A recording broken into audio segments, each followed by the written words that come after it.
I don't believe this. Somebody is about to lie to you about this team. Maybe it already happened today. A highlight reel, a loud voice, a betting line on a screen, telling you the United States will win this World Cup on home soil, or telling you they have no business even dreaming. And right now, you don't actually know which one to believe. I'm going to give that feeling a name: the believer's tax. Every American who has ever loved this team has paid it. You let yourself hope, and the hope took something from you on the way out. You're thinking this time feels different. Pochettino, the golden generation, an entire country standing behind them. You're thinking, maybe, just maybe. So here's the honest part. In 96 years, this team has won exactly one knockout game at a World Cup. One. But before you let that number into the conversation, it doesn't. Because what happened the last time they got close is a thing almost nobody will tell you straight. And it changes the entire question, the one you came here to ask. Go back to June 21st, 2002, Ulsan, South Korea. The United States is 90 minutes, maybe less, from the World Cup semifinal. Let that sit for a second, because most of you watching have never once heard it said out loud like that. Not the U.S. showed up. Not the U.S. competed with the big boys. The semifinal of the World Cup on the table, right there. Watch how they got there. And I'm going to move fast, because the speed is the whole point. Nobody saw it coming, including them. Bruce Arena had a roster of names that meant nothing to the rest of the planet. Landon Donovan, 20 years old, basically a kid. Claudio Reyna, Gio's father, wearing the captain's armband. DeMarcus Beasley, Brian McBride. First group game, they draw Portugal, one of the most gifted teams in the whole tournament. The U.S. wins, 3-2. A result so unlikely that the United States hadn't won a single World Cup game in the 8 years before it. Then they tie the co-host, South Korea. Then they lose to Poland. And it doesn't even matter. They go through anyway. And in the round of 16, they pull the one opponent that turns a soccer match into something closer to a blood feud: Mexico. You already know what that rivalry carries. What you might not know is that the U.S. won 2-0. McBride, then Donovan with a header, and that result of that single afternoon is still, to this day, the only knockout win the United States owns at a World Cup.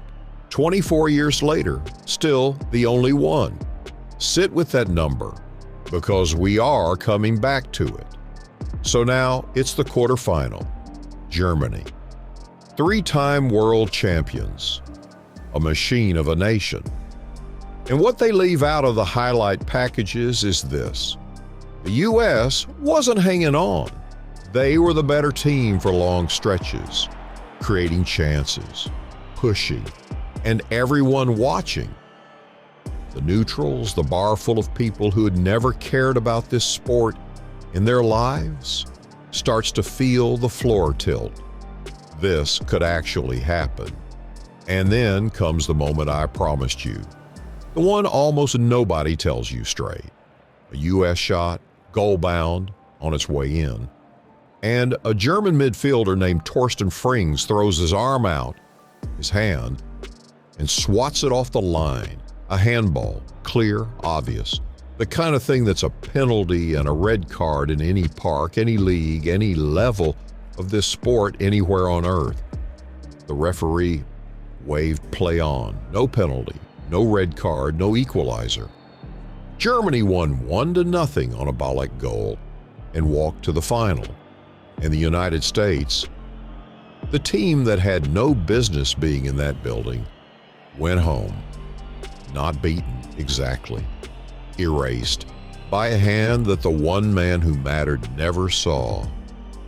I want to give that its name because it has been living in the bloodstream of this program ever since. Call it the ceiling, not a wall you crash into and accept. A ceiling you press your hands flat against in the dark, dead certain there's more room above it, and never once allowed to find out. Every American team since 2002 has played its whole life underneath it. Some never got near it. Some forgot it was even there. None of them broke through. And this is the piece that matters for the exact question you came here to ask. When somebody tells you the U.S. can't win a World Cup, what they actually mean, whether they realize it or not, is that the United States has spent 24 years unable to win 2 knockout games in a row. One miracle? They've done that. The miracle was never the problem. It's the game after the miracle. The second one, the one where the magic is supposed to run out. I already know what's running through your head. That's 2002 ancient history. This generation is different. These guys play Champions League football now. And you're right, they do. The talent gap between Arena's group and the team Pochettino is about to put on that field is enormous. It isn't close. But talent was never the thing holding the U.S. under that ceiling. Something else was. And to understand what this 2026 team is truly fighting, you have to go back to the worst night in the history of American soccer. A night that didn't happen at a World Cup at all. October 10th, 2017, a half-empty stadium in Couva, Trinidad, rain coming down, a field that looked more like a swamp than a pitch. The United States needed 1 point, a tie against Trinidad and Tobago, a team already eliminated playing for nothing. And the U.S. was going to its 8th straight World Cup. A draw, that's all it took. They were enormous favorites in a game that, on paper, barely existed as a contest. They lost 2-1, an own goal first. Then a Trinidad midfielder named Alvin Jones hit a shot from 35 yards that had no business going anywhere near the net. And it went in. And just like that, with the results in Panama and Honduras breaking the wrong way at the exact same moment, the United States did not qualify for the 2018 World Cup. For the first time since 1986, for the first time in the living memory of almost everyone reading the comments under this video, understand something. This wasn't a disappointment. It was a death. An entire generation of American soccer infrastructure, the academies, the money, the "we're catching up" speeches. All of it collapsed into a swamp in Trinidad on a Tuesday night. And the whole country simply looked away. No World Cup that summer, no flags, no bar packed with people who don't know what offside is. Nothing, just silence, and a question nobody wanted to say out loud. What if we're just not good at this? And then it turns. This is where it gets strange, because the thing that was supposed to be the ending wasn't. While the program was burning down at home, something was growing somewhere else entirely, in Europe, quietly, in places most American fans weren't even watching. A teenager from Pennsylvania was starting games for Borussia Dortmund, one of the biggest clubs on the continent. A kid from Texas forced his way into Schalke. Another was deep in Barcelona's academy. They weren't products of the system that drowned in Couva. In a lot of ways, they were the kids who'd already left it behind. And people started calling them something. The Golden Generation. The most talented group this country has ever produced. Not good for America. Good. Full stop. They qualified for 2022, made it out of the group, lost to the Netherlands in the round of 16, right back under the ceiling, same as always. But this time with players who looked like they belonged on the grass. Then 2024, on home soil, the Copa America, and they fell apart in the group stage. Embarrassing. The coach was gone inside of weeks, and in his place, U.S. Soccer did something it had never done in its history. It reached out and hired one of the most respected managers alive, Tottenham, Paris Saint-Germain, Chelsea, Mauricio Pochettino, an Argentine, brought in to teach Americans how to win. And then in March of 2025, in his first real test, Pochettino's team finished dead last in a 4-team tournament. Bad soccer, worse attitudes. The honeymoon ended before it had a chance to start, so you'd be forgiven for thinking this is just the same old story. New names, same ceiling. Except for one detail. One thing that ties this entire mess together into something you can't unsee once you've seen it. The 19-year-old who scored the only U.S. goal that night, who ran himself into the ground trying to drag a dead team back to life, who walked off the field at the end and broke down in tears, head in his hands, the lasting image of the worst night this program has ever had, was Christian Pulisic, the captain of this 2026 team, the face of the Golden Generation, the man Pochettino is building everything around. He didn't read about the worst night in American soccer history. He lived it. He bled in it. He is the survivor of the exact wound this entire country is now asking him to heal. So no, this is not the same old story. This time, the man being asked to break the ceiling is the same man who got buried underneath it. And that changes what's on the table completely.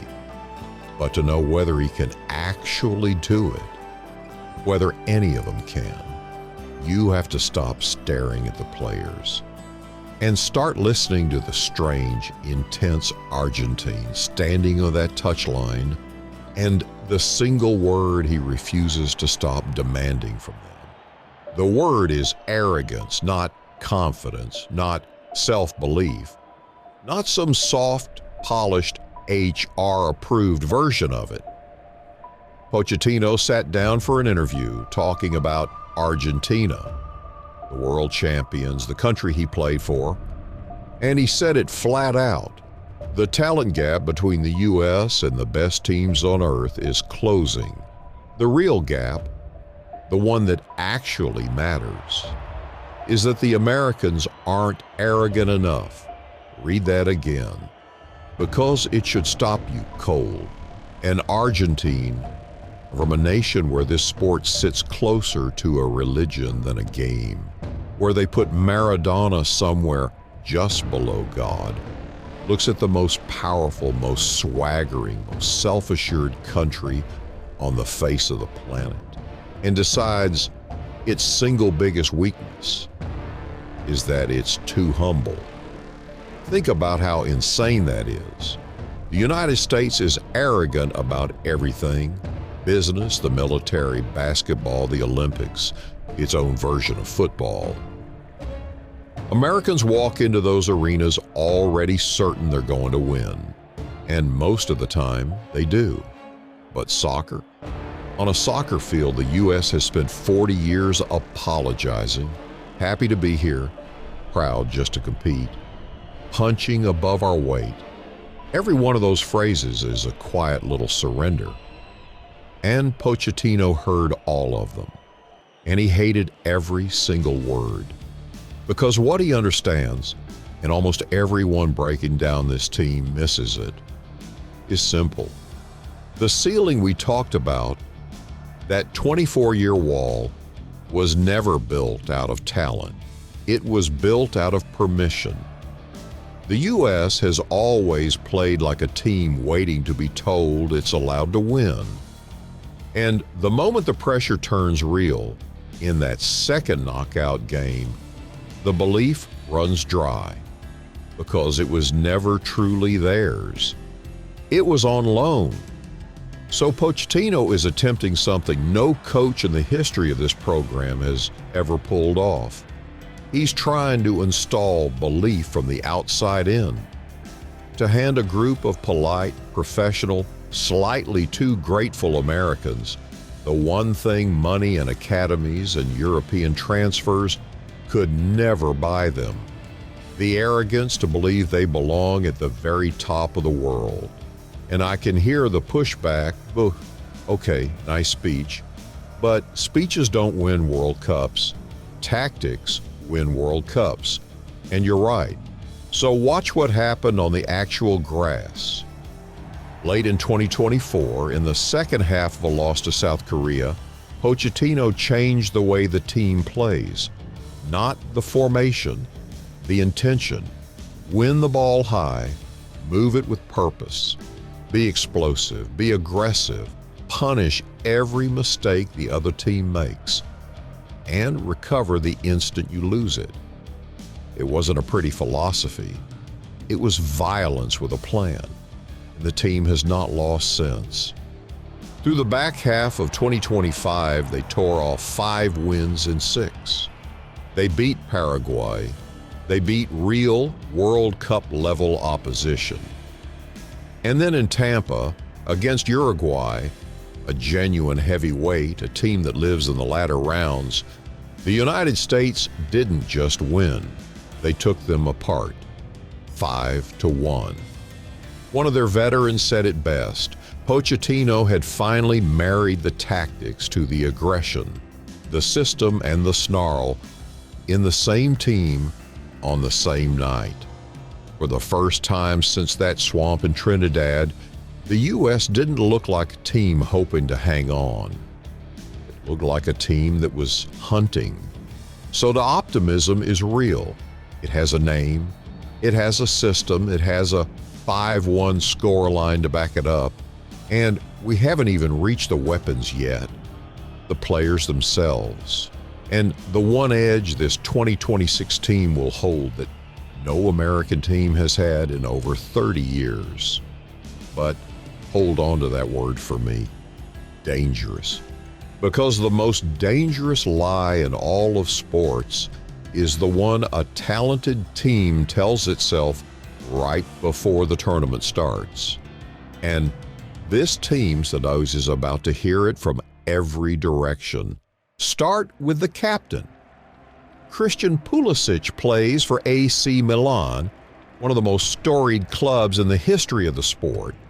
And he doesn't just play there, he's their best attacker. The American kid who cried in the Couva mud is now the man Italian grandfathers chant for on Sunday afternoons. He has scored more big goals in bigger games than any American who has ever lived. When the rest of the world pictures U.S. soccer now, more and more, it pictures his face. That alone would have been pure fantasy 15 years ago. But Pulisic isn't even the part that should make you sit up straight. Because for 40 years, the United States carried one fatal, unfixable flaw, and every honest fan knew it. They could not find a striker, a real one, a man who scores goals at the highest level, week after week after week. This country produced fullbacks and midfielders and goalkeepers by the dozen. And up top, at the one position that decides World Cup games, there was always a hole. That hole is gone. Look at this. Folarin Balogun at Monaco in the French League, 19 goals in a season. Ricardo Pepi at PS5 in Holland, 19 goals. Haji Wright in England, 17, enough to drag his entire club up into the Premier League. 3 different American forwards, 3 different countries, each of them in the very same year, scoring the way a true number 9 is supposed to score. The position that haunted this program for 2 full generations is suddenly the deepest, most dangerous part of the whole team. And it doesn't stop there. Weston McKennie, a Juventus midfielder who plays every match like he's settling a personal debt. Tyler Adams, the engine, the one who strangles the other team's best idea before it ever becomes a goal. And Tony Robinson, one of the fastest, most complete fullbacks alive. Gio Reyna, Claudio's son, the bloodline quietly closing a circle, with the kind of vision that cracks a tight game wide open in a single touch. This is not a plucky band of overachievers. On paper, this is the most loaded squad the United States has ever put together, and it isn't close. So those are the weapons. Now, here's the edge. The one I told you no American team has held in over 30 years. They're playing at home. Not home like a friendly in front of a polite Tuesday crowd. Home like a World Cup on American soil. First time since 1994. Before most of these players were even born. Every group game, a home game. Every knockout game on U.S. soil, a home game. 80,000 people. Loud, partisan, half-crazed, screaming for a team most of them discovered 3 weeks earlier. In a sport decided by inches and nerves and the courage to take one more risk in the 89th minute. That noise is worth a goal. Maybe more. And we know it's worth more because we have watched it happen. South Korea, co-hosting in 2002, rode a wall of sound all the way to the semifinal. Miles past where their talent should have carried them. Morocco, in 2022, played close enough to home that the crowd became their own and turned into the first African team to ever reach the Final Four. Pochettino has said it out loud. That is the blueprint. That is exactly what he is chasing. And the quiet beauty of it is this. Remember the thing he's missing? That belief these players can't seem to manufacture from the inside. A home crowd just hands it to them. 80,000 Americans on their feet don't ask for permission to wean. They give it. The one thing the U.S. has never been able to find inside its own locker room is going to be sitting right there in the stands. So now you have it. The full case for yes. The captain, the strikers, the depth, the system, the arrogance, and a country at long last roaring behind them. It is the strongest American team in the best possible circumstances at the most perfect possible moment, which is the exact reason what I'm about to tell you next is going to be so hard to hear. Everything I just told you, the 5-1, the strikers, the system, the swagger, every single piece of it happened in a friendly, sit with that word, friendly, an exhibition, a game with nothing on the line. Because the United States is hosting this World Cup, they never had to qualify. They didn't play one match this entire cycle where losing actually cost them something. While Mexico and Argentina and the rest of the planet clawed through years of pressure cooker qualifiers, elimination on the table, careers on the line, the U.S. played a long, comfortable run of scrimmages. Pochettino has had this team for 2 years, and more than half his games have been friendlies. The snarl, the hunting, that world-beating night in Tampa, none of it has ever been tested with a knife at the throat.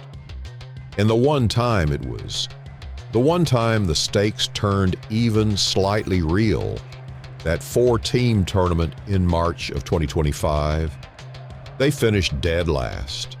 Bad soccer, worse attitudes, Pochettino's own words, more or less. So ask yourself the uncomfortable question, what is this team actually? The version that took Uruguay apart in a game that meant nothing? Or the version that came undone the second a trophy, any trophy, appeared on the horizon? Nobody knows. Not you, not me, not Pochettino himself. And the first time we find out for certain will be at the World Cup. That's not a foundation. That's a coin flip wearing a nice suit. It gets harder. Several of the men we just fell for can't even get onto the field for their own clubs. Gio Reyna, that magic wand of a left foot, has spent the season glued to a bench in Germany, starved of minutes, starved of rhythm. Tyler Adams, the engine that makes the whole machine run, has fought injuries that put his fitness for June in genuine doubt. A handful of the others drift in and out of their club lineups. Talent on paper is one thing. Match sharpness, that razor edge you only earn playing real games every week under real pressure, is something else completely. And you cannot fake it once a tournament starts. Then there's the cold money. The people who bet on this for a living, who feel nothing, who don't own a single U.S. jersey, looked at the exact same team you just fell for and priced it as a round of 16 exit. Not the semifinal, not the dream. The second weekend and gone. The market is quietly telling you the hosting hype is doing most of the lifting. Now, you're thinking, fine, but the crowd, the home edge, 80,000 people, that changes the whole math.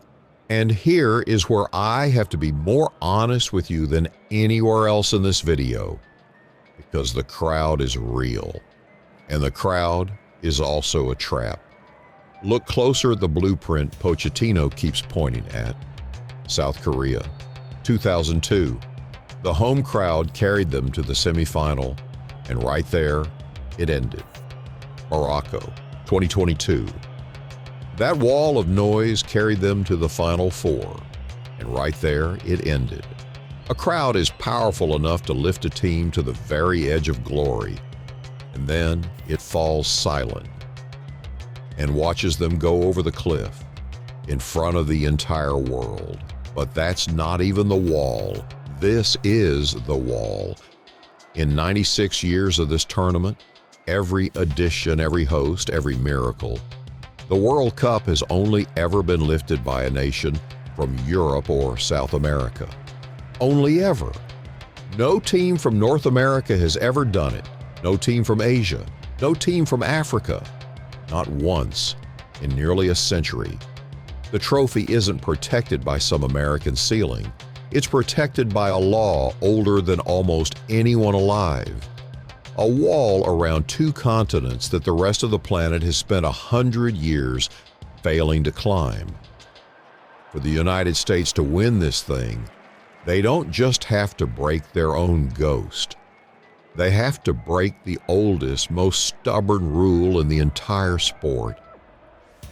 And the strangest part, the reason millions of you are still going to believe anyway, the reason you can't quite let go of this dream even now, even after everything I just said, has almost nothing to do with anything we've talked about so far.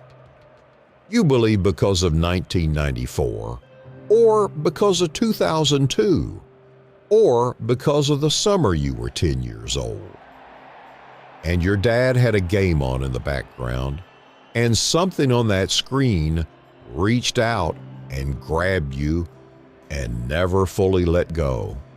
You believe because somewhere back there, this team, This frustrating, heartbreaking, never quite enough team got its hooks into you, and belief stopped being a calculation. It turned into a habit you can't quit. That's the thing the numbers will never touch.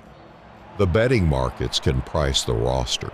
They can't price what it feels like to be a fan of a team that has spent your entire life, almost. They don't have a column for that. You do. And I think you feel it right now. That strange, stubborn ache that showed up the second I said the word wall. Not despair, the opposite. Something in you leaned forward, something in you went, yeah, but what if? That feeling.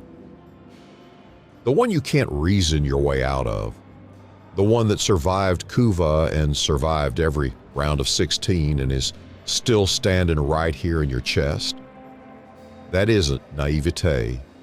That's the most honest part of you as a fan. If you've ridden with me this far into the video, you already know exactly the feeling I'm talking about. So let me say this once plainly, and then we get right back into it. Subscribe to the channel and come back and do this with me every day. Not for the algorithm, because the people who stick around for the long, honest version of a story, the kind that won't sell you a fairy tale and won't sell you a funeral either, those are my people. If that's you, you belong here. Now, back to that ache, because it is pointing at something, and it's time we said it out loud. What I've come to believe, after laying all of this out, is this. The question you typed into that search bar, can the USMNT actually win this thing, was never really the right question. It feels like it is. It's the one everybody argues about. But underneath it, quieter, sits the question you actually care about, the one the numbers can't answer, and the pundits keep dodging. Not will they lift the trophy, but will they make me believe again? Because winning the whole World Cup, a first-time champion from outside that old two-continent wall with a team that hasn't played a real game in 2 years, that is the longest of long shots. I won't insult you by pretending otherwise. But making a country believe, making millions of people feel for one impossible afternoon that the impossible is leaning their way, that has happened before. We have the footage. Go back to 2014, the round of 16, Belgium. The United States is getting battered, shot after shot after shot. And standing between them and total collapse is one man, Tim Howard, the goalkeeper, and for 2 solid hours, he simply will not break. 16 saves. More than any keeper had managed in a World Cup game in the entire modern record. The whole country stopped. People who had never watched a minute of this sport in their lives were on their feet screaming at a television. The President of the United States called him afterward. They turned his name into a joke that was really a love letter. Things Tim Howard could save. And this is the part that matters. The United States lost that game, 2-1. They went home, and it did not feel like losing. It felt like a country finally being let in on a secret it had been missing its whole life. So that's what I mean. South Korea felt it in 2002. Morocco felt it in 2022. The U.S. felt it against Germany, and felt it again in the rain against Belgium, right up until the saves ran out, or a hand they never saw took it away. So, when you ask me whether they can win it, and you want a number, a yes, a no, a clean answer to carry into the comments and the group chat, understand that I've been circling the real answer this entire time. and it is not the one you came here for. So here it is, the honest answer, the one I promised you in the title, the one you've waited 45 minutes to hear. I don't know.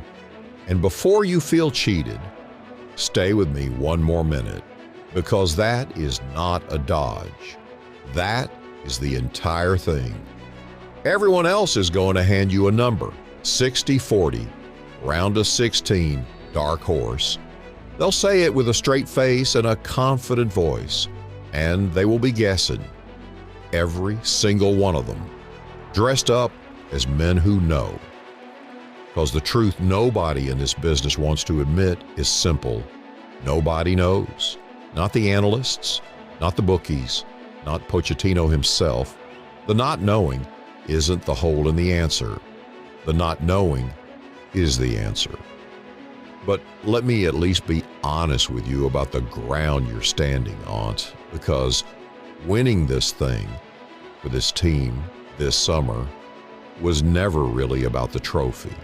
The trophy is the wall, and the wall is older than your grandfather. What's actually on the table is this: the floor crashing out in the group stage on home soil with this much talent. That would be a humiliation this program might not climb out of for a decade. The thing the coal money is quietly betting on is the round of 16 and out. The second weekend, same as almost always. But the dream that's actually real, the one worth every dollar of the believer's tax, is smaller than the trophy and bigger than anything they've done in 24 years. It's the quarterfinal, and then the game past it, the second knockout win, the exact one I told you they have never, not once, managed to string together. Reach the quarterfinal, and they've matched 2002. Win it, and they finally break the thing 2002 built. So that's the real question, hiding underneath your question. Not, can they win the World Cup? Can they win the game after the miracle? And nobody alive could tell you the answer. Think about what was really taken from this country in 2002. It wasn't a game. Germany was beatable that day. But what that hand on the line actually stole was the right to find out. One unseen handball and 24 years of what if? A question slammed shut before anyone got to live it. And this summer, hands it back, not a trophy. I won't lie to you and promise a trophy. Something rarer than that. The right to not know. The right to sit there in the 89th minute in your own country with your own people screaming, your heart up in your throat, genuinely unsure how it ends. That feeling, that unbearable, beautiful uncertainty, is the thing they buried in the Trinidad mud and the Ulsan grass. And it is about to be dug back up in front of the entire world. The believer's tax we opened with, you're going to pay it again. Of course you are. You'll let yourself hope, and it could cost you everything all over again. But you understand it now the way I do. You don't pay that tax expecting a refund. You pay it because the hope is the thing. The hope was always the thing. So I'm not going to close this door for you. I refuse to.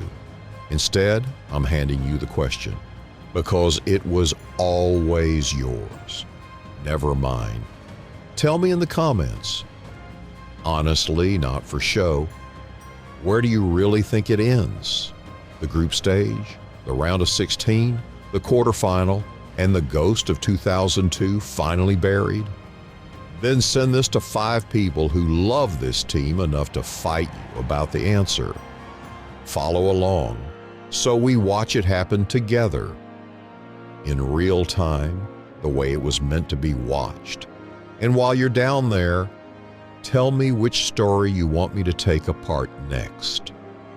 Because one last thing before you go, Go back to that field in Couva, a 19-year-old on his knees, a head in his hands, hiding from a country that had stopped watching. This June, he lifts his head. Same man, same flag on his chest, except this time, the whole nation is on its feet, and the field is his, and the 90 minutes belong to him, and nobody, no referee, no hand on the line, no ghost from any year before gets to decide how this one ends before he plays it. And for the first time in 24 years, we don't know what happens next.